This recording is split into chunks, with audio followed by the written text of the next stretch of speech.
Hotel Bentuknya Lapigon. joglo Mas ya. Karena di mana? Di Malang dulu rata-rata hotel kurang lebih kamar cuma 25 sampai 50 itu paling terbesar di tahun segitu. Dan jalannya juga masih bukan jalan aspal seperti ini, masih ada pohon besar, terus ya kayak ya kita suasana di Jawa dulu seperti itu. Kenapa namanya Lapidot? Karena yang punya namanya Abraham Lapidot, itu orang Belanda. Orang Belanda keturunan Belanda separuh Austria kayak gitu loh. Karena namanya kan ada Abrahamnya. Biasanya kalau Belanda kan pakai Van Basten, Van Basten itu kan ada. Nah, tahun 1890 ganti namanya Hotel Malang atau Hotel Temalang, hotel yang ada di Malang. Kenapa namanya itu ya? Karena mungkin posisinya sendiri memang di selatan alun-alun kan memang. Jadi hotel ini bentuknya joglo. Mungkin di situ ada fotonya, nanti bisa dilihat.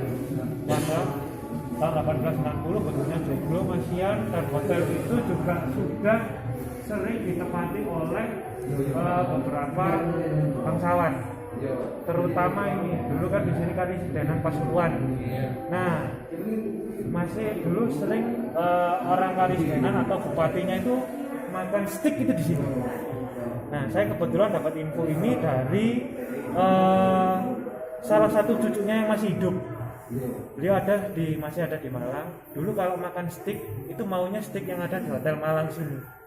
Itu orangnya kadang di Pasuruan minta kirimnya dari sini. Jadi jongosnya atau pembantunya itu kalau ngirim harus bawa seperti ini, naik kereta ke Pasuruan dengan pakai pakaian yang lengkap ke Pasuruan.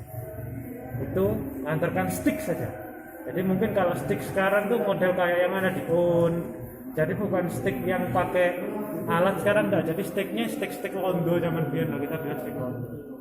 Nah, terus sekitar tahun 1900 hotel ini berpindah ke Jensen di sini ada dua. Sini Jensen, yang di Mitra itu, yang sekarang Carrefour itu dulu Jensen namanya. Jadi ada Jensen. Jadi Jensen ini semacam hotel jaringan. Atau kalau sekarang kita tahu kayak Santika, Ibis Prime, Ibis kayak gitu kan hotel jaringan. Nah, grup. Nah, sekarang itu Jensen itu adalah salah satu hotel jaringan dengan konsepnya tetap masih rumah joglo. Nah, pada saat Malang ini mau membentuk kotanya sendiri atau kota Madya, yaitu yang resminya di tahun 1914, hotel ini diambil alih sama pemerintah waktu itu. Jadi hotelnya kan karena kepemilikannya sudah ganti yang ketiga itu langsung diambil sama pemerintah dengan waktu itu ingin merencanakan bahwa kalau kota Madya, nanti kan kota besar, itu harus punya penginapan karena kan pasti akan mengundang banyak orang. Jadi tahun 1915 hotel ini resmi dibentuk seperti itu, ada fotonya ini. Nah, itu dulu dibentuk 126 kamar. 126 kamar dengan ciri khas 2 tower. Itu dulu diserahkan arsiteknya, namanya arsiteknya Aya dari Belanda.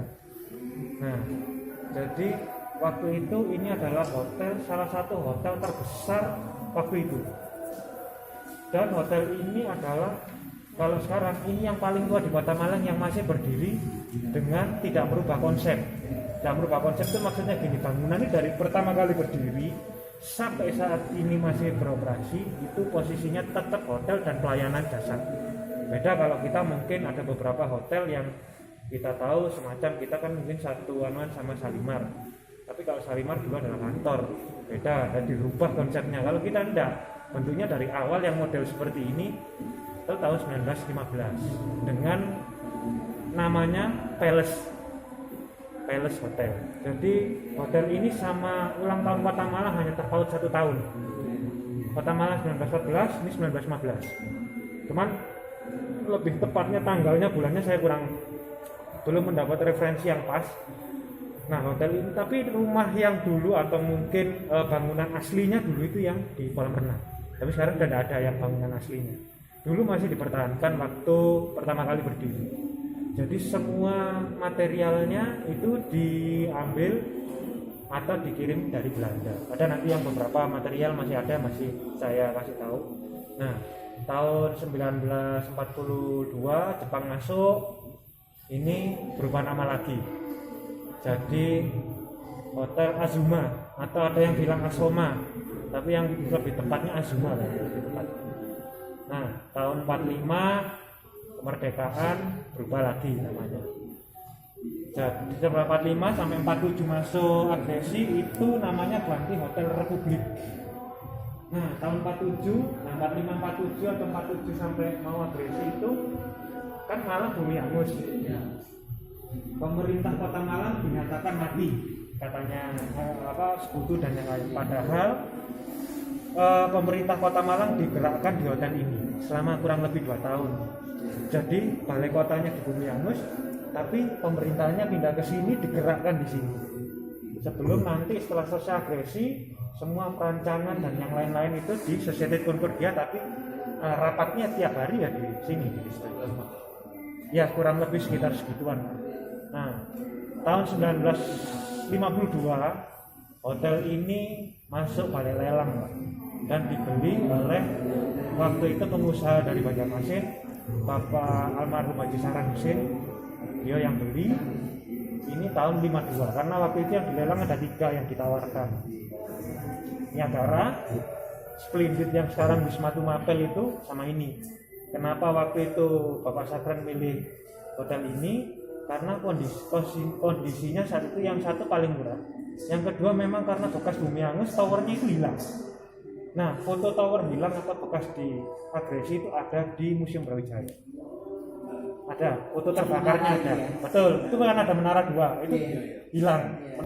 Nah, lebih jelasnya gambarnya ada di museum yang di dokumen sebelah kiri. Dokumen gambarnya ada di sebelah kiri.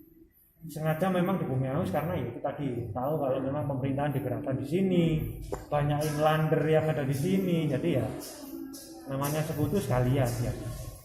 Nah, oke, sekarang kita bergerak. Satu lantai yang kedua yang paling ciri khas di sini adalah lukisan dari keramik atau Delft painting kalau kita bilang. Tapi kalau Delft painting biasanya kan putih biru. Kalau kita full color. Dan ini dipesan langsung ke Belanda, custom. Jadi tidak ada satupun yang bisa ngembari. Karena pabriknya itu tutup waktu Perang Dunia Pertama di sana. Tapi nggak pudar ya warna ini? Warna ini nggak mampu bisa dipegang. Dan mau tahu ada aslinya ada cat perusahaannya di sebelah kanan kecil segitiga itu dari ada nanti di situ ada dari Belanda. Ada catnya kecil. Kalau yang gambarnya putih pasti kelihatan, maksudnya yang di bawahnya terang kelihatan. Itu kurang lebih jumlahnya sekarang jumlah yang sudah ada 22.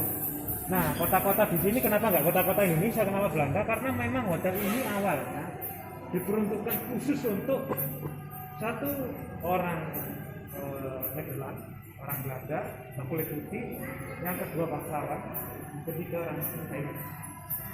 Nah, tapi yang lebih tepatnya dulu lebih ke bangsawan Belanda.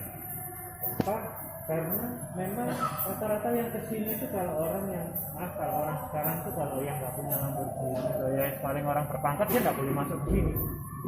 Karena inlander atau mungkin orang-orang kita ini verboten. Karena di luar ada tulisannya dulu verboten itu dilarang masuk. Verboten berarti inlander verboten. Jadi orang Indonesia dilarang stop. Jadi kita itu cuma di luar cuma lihat-lihat aja. Jadi karena memang kawasan sini kayu tangan sampai mungkin area sini sampai kayu tangan itu adalah area kulit putih sampai Société Concordia. Itu area kulit putih. Nah, yang khusus untuk inlander atau orang-orang kita ini hanya di alun-alun. Makanya alun-alun itu disiapkan untuk kalau maaf ya memang agak sedikit saru, tapi memang dulu kalau orang Belanda ingin melihat kaum kita atau melihat orang-orang seperti kita itu hanya boleh lihat di alun-alun. Jadi kalau mau lihat orang jualan, mau lihat orang topeng maunya dia di alun-alun. Makanya bangsa kita dulu memang dianggap seperti itu sih. Karena dari dulu kan memang ada di budaya Jawa kan strata mungkin penjelasannya ke orang Belanda itu dari orang kulit kita atau mungkin dari bangsawan kita bahwa kita itu ada tingkatan-tingkatan, nah seperti itu. Jadi kalau sekarang kan kita tidak ada tingkatan lagi, kita semua sama. Cuman kalau dulu itu. Nah, di sini yang uniknya lagi untuk kembali ke lukisan ya. Ke lukisan itu di sini kota-kotanya rata-rata kota Belanda semua. Tapi tidak ada yang kota pelajar. Kota pelajar itu seperti Leiden, Utrecht kayak gitu itu tidak ada, atau mungkin ada beberapa kota Belanda yang pasti Leiden kan kota pelajar. Nah, di sini ini rata-rata kota industri, kota petani, itu rata-rata seperti itu, ya. Kota pelabuhan. Ya, pelabuhan seperti itu. Seperti kita lihat Amsterdam atau mungkin Maastricht. Jembatan ini masih ada, jembatan Maastricht masih ada. Terus yang pernah diliput sama wartawan Belanda yang Hoorn itu pernah, yang di sebelah sana Hoorn itu pernah. Jadi kita sampai buka ya. Ini itu begitu jembatan. Ini di kota Maastricht ini masih ada sampai sekarang. Bisa dicek di internet itu masih ada. Kalau pelabuhan di Amsterdam mungkin sekarang berubah, tapi model lautnya atuannya masih. Dan kapal itu saya sudah tanya, itu bukan kapal Titanic tapi hampir sejenis. Karena kalau Titanic corongnya tiga atau empat gitu. Makanya masih